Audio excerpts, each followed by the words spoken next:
What's up, guys? Chris Cole here, and I'm today going to talk about spine angle and how a couple of cues can really help you get dialed in with that angle of attack.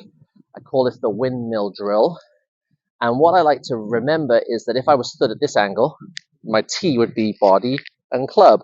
But when I tilt, you see that tilts at an angle. And what people forget in the golf swing, trying to get the ball, especially from the inside, if you're a fader or a slicer, you've often been told, well, you've got to hit from the inside.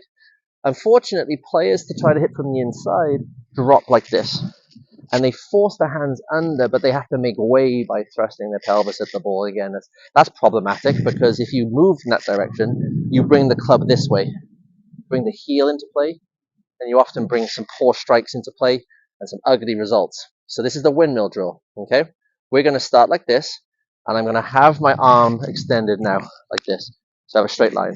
And my goal is to ultimately finish like this. You see how the arms have changed? If I do it a different way, okay? Start like this. I'm going to turn, and I'm going to turn, and I'm going to rotate my body around. That's ultimately going to control my spine angle. Now, don't get me wrong. We have other levers. We have the wrist. We have the elbow.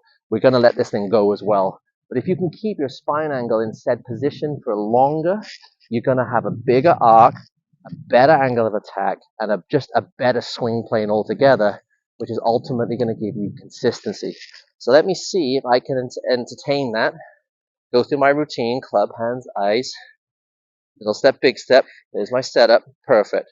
I want to feel like I maintain my spine angle, windmill through the ball. All right, give it a try. Might feel a bit static at first, but once you realize that it's a place to be, and you can accelerate confidently from those positions. Good luck.